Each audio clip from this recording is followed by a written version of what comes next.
Hello मेरे प्यारे बच्चों, तो कैसे हैं आप सब। उम्मीद करते हैं सब बढ़िया होगा। तो प्यारे बच्चों, आज की ये वीडियो बहुत ही ज़्यादा इंपॉर्टेंट होने वाली है। क्वेश्चन नंबर 11 को सॉल्व करने वाले हैं। 10 को तो हम लोग सॉल्व कर चुके हैं और ये क्वेश्चन सबसे लास्ट क्वेश्चन है एक्सरसाइज 8.2 का, चैप्टर 8 कंपेयरिंग क्वांटिटीज क्लास 8 का। तो बहुत सरल है क्वेश्चन, कुछ भी नहीं है। यहाँ पे है क्या, कॉन्सेप्ट बस आपको यूज करना है और कैलकुलेशन सही रखनी। क्या कैलकुलेशन सही रखनी। तो चलिए शुरू करते हैं बिना किसी तरीके, तो बिना किसी डिस्टर्बेंस के चलिए शुरू करते हैं। तो देखो यहाँ पे क्या है, एक आर्टिकल दिया है जिसको परचेज किया गया। परचेज मतलब क्या, खरीदा गया। कितने में खरीद लिया गया, 1239 रुपए। 29 नहीं 39, 29 का मतलब 29, 39 का मतलब 39। चलो 1239 में खरीद लिया गया, जिसमें जीएसटी लगी हुई थी। बट क्या देखो, इंक्लूडिंग कह रहा है, इंक्लूडिंग जीएसटी। इस 1200 में लगी, 1200 मतलब 1239 में पहले से ही लगी हुई है 18% की जीएसटी। ये कह रहा है क्वेश्चन कि क्या कह रहा है कि एन आर्टिकल परचेज खरीदा गया कितने में, 1239 में, जिसमें इंक्लूड है क्या, जीएसटी 18% जीएसटी पहले से लगी हुई है तभी ये आ रहा है। ये लगी हुई है तभी ये आ रहा है।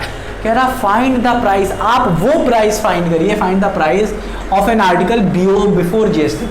जीएसटी लगने से पहले आप फाइंड करिए आर्टिकल की वैल्यू क्या थी। इसी तरीके के हम लोगों ने 2-3 क्वेश्चन करे हैं, जैसे 10 भी वही था, आई थिंक सो 9 भी वही था। तो इस तरीके के क्वेश्चन को सॉल्व किया। अगर ना समझ में आए ना तो ये वो ऊपर वाले देख लेना, मतलब 10 को देख लेना और 9 को देख लेना। एकदम मक्खन तरीके से आपको समझ में आ जाएगा ये क्वेश्चन है क्या, अगर यहाँ पे नहीं समझ में आ रहा है।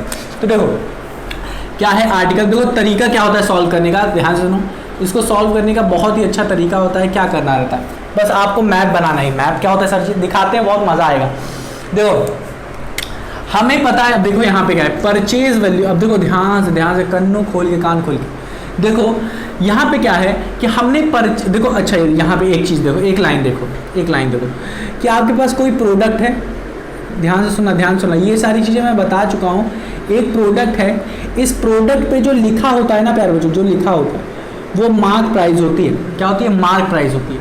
इस मार्क प्राइस कह लो, या जिस पे बेच रहा है, अभी इस पे मार्क प्राइस लिखी है एमआरपी। बट जरूरी नहीं है कि एमआरपी पे ही बेचे बंदा, ठीक है। दुकानदार वो इससे कम में भी बेच सकता है, ज़्यादा में नहीं बेच सकता है, कम में बेच सकता है, ठीक है। तो उसने क्या किया, इसको अब वो डिपेंड करता है एमआरपी पे बेचा या अपने मन मुताबिक, मतलब सेलिंग प्राइस अपने मन मुताबिक बना के बेचा, ठीक है। इससे कम में बेच दिया, ठीक है, तो सेलिंग प्राइस वो अपने हिसाब से ले सकता है। तो अब ध्यान से देखना, ध्यान से। तो यहाँ पे मैं क्या समझा रहा था, मार्क प्राइस। अब देखो मैं मार्क प्राइस पे ही बात कर लेता हूँ कि मार्क प्राइस पे ही उसने बेचा, ठीक है, मार्क प्राइस पे ही बेचा। बट इस मार्क प्राइस पे क्या होगा, ध्यान से सुना। जब देखो अब यहाँ पे जो वैल्यू लिखी होगी, मान लेते हैं अगर 100 रुपये लिखी है यहाँ पे वैल्यू, तो जो अमाउंट पे करोगे आप, जो पेमेंट करोगे ना, उस पर 18% सरकार के पास जाएगा, जीएसटी लगता है। इस पे क्या होगा, इस 100 पे 18% टैक्स लग जाता है। क्या लग जाता है, टैक्स लग जाता है। टैक्स लगने के बाद जो अमाउंट मिलता है उसको हमें पे करना पड़ता है, जीएसटी। तो टैक्स पेयर कौन है, हम लोग। देखो इकोनॉमिक्स भी पढ़ा रहे हैं आपको, ठीक है। तो टैक्स पेयर कौन होता है, हम लोग होते हैं, हम लोग, जनता टैक्स पेयर होती है। तो टैक्स भी हम लोग पे कर रहे हैं और इसका अमाउंट भी हम लोग पे कर रहे हैं। इसका जो इसका रियल वैल्यू है वो भी पे कर रहे हैं और टैक्स भी पे कर रहे हैं। तो देखो क्या होगी, टैक्स कितना लग रहा है, 18, तो ये क्या हो जाएगी, 118 रुपये हम लोग पे करेंगे। हाँ, इसकी वैल्यू तो 100 है, बट टैक्स लग रहा है 18%, तो हो गया 118। तो यही चीज हो रही है यहाँ पे। क्या है कि जो प्रोडक्ट है उसको हमने खरीदा कितने में, परचेज कितने में किया। ध्यान से देखो, परचेज क्या है, मैंने 1239 में हमने खरीदा है। और इस यहाँ पे टैक्स कितना लगा है, 18% का टैक्स लगा है। ध्यान से देखो, 18% का टैक्स लगा है।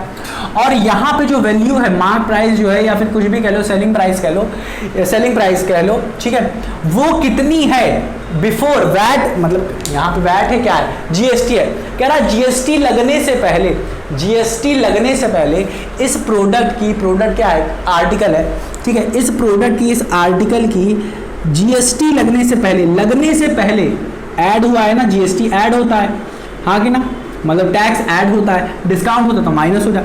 आर्टिकल पे जीएसटी लगने से पहले इसकी वैल्यू क्या थी, ठीक है, इसकी प्राइस क्या थी ये पूछ रहा है। तो इसको कैसे सॉल्व करते हैं, ध्यान सुनो, इसको कैसे सॉल्व करते हैं, बहुत अच्छा तरीका है, इसी का यूज़ करते हैं। कैसे यूज़ करते हैं, हम लोग मान लेते हैं कि स्टार्टिंग में जो वैल्यू है ना वो 100 है, नहीं समझ में आएगा ऐसे, चलो इसे रब करते हैं।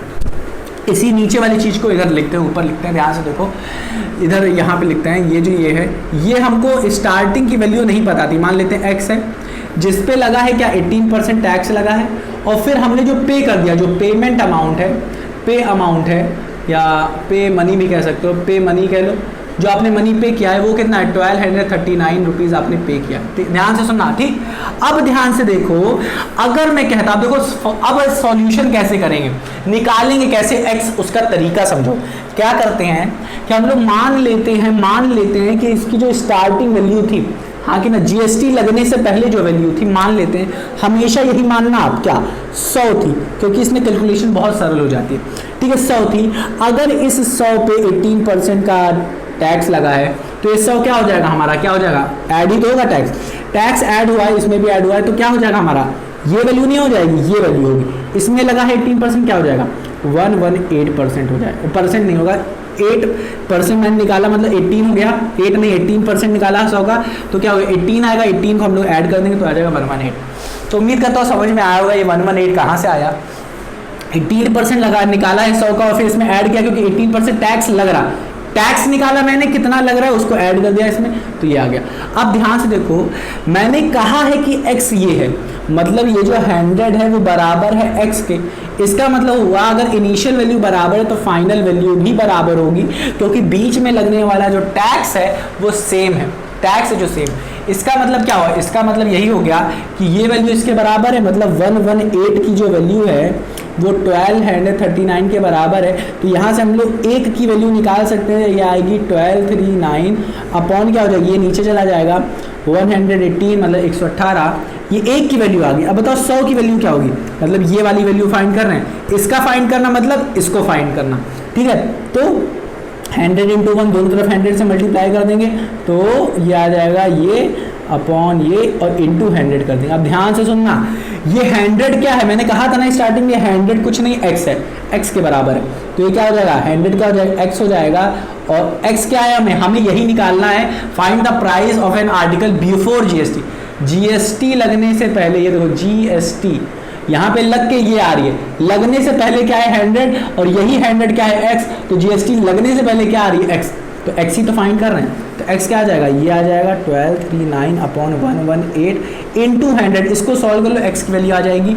कैसे सॉल्व करना है ये बता देते हैं, ये अधिकतर बच्चे नहीं कर पाते, तो 12939 अपॉन 118 ही है ना, 118 लिखो, 118 मतलब 118 इंटू 100। अब इसको सॉल्व कैसे करना है, ध्यान से सुनो, आपको देखना ये इवन है, हाँ तो यहाँ पे जो दोनों इवन होगा दोनों में से किसी से भी काट दो, पर ये इवन नहीं है तो इसको नहीं छूओगे आप, इसको छू, तो इसको काटते हैं, तो ये क्या है 2 से काटो, 2 5 या 10, यहाँ आ गया क्या हमारा 2, तो 2 इधर जाएगा 28 आएगा, 2 5 या 10, अरे यहाँ पे 1 बचेगा, तो ये आ गया 18, 2 9 या 18।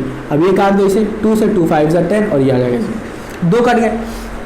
अब यहाँ पे 59 देखो, 59 भाई साहब बहुत तगड़ा है।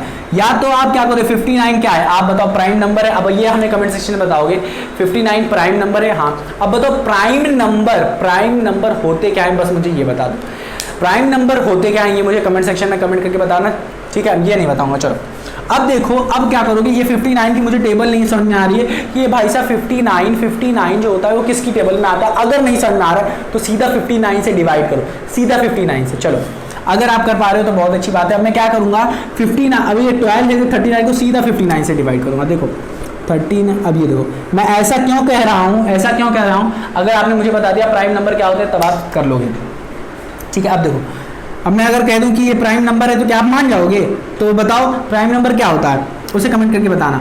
1 2 3 9। अब इसे करके देखो, अब इसकी टेबल पढ़ो, 59 की टेबल मतलब 2 बार पढ़ो, तो 2 बार करो क्या आ जाएगा 9 1 9 9 2 18, 18 के 8 हासिल आया है, 9 का 5 का 5 10 10 से 11, अरे ये 118 आ रहा है, यहाँ पे भी 118 आ रहा था, मतलब यहाँ पे जो टेबल चल रही है ना 59 की टेबल चल रही है, 59 की टेबल यहाँ पे चल रही है, तो यहाँ पे तो हो गया तो अब मैं ऊपर वाला काट रहा हूँ, तो ये कटा तो मतलब ये पहले तो 2 आया, अब इसको मैं ऐसे सॉल्व करूंगा तो ये वाला 9 इधर आ जाएगा, यहाँ आ जाएगा, ये आ जाएगा, ये कट जाएगा, ये आ जाएगा 13 में से 8 गया 59। अरे भाई साहब यहाँ 59 आ रहा, ये कट गया, मतलब यहाँ पे 0 बच गया, और ये आ गया 59, मतलब 59 टेबल 1 बार पढ़ोगे तो 59 आ जाएगा।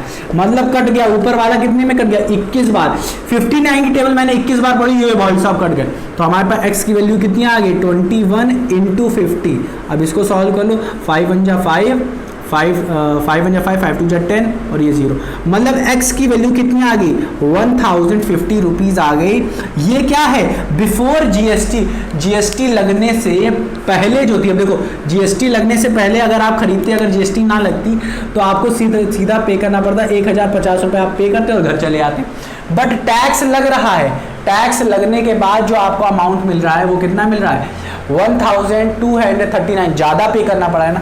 अगर पूछता कितना पे करना पड़ रहा है ज़्यादा, तो इन दोनों को माइनस कर देना क्या, इसको फाइनल होगी माइनस करते हैं 1050, इसको जब आप फाइंड करोगे तो आपको पता चल जाएगा कितना टैक्स लगा है, ये कितना टैक्स लगा है टोटल 18% लगा है, परसेंट में नहीं वैल्यू में निकालना है, रुपीज़ में निकालना है कितना लगा, तो वो आपको यहाँ से मिल जाएगा।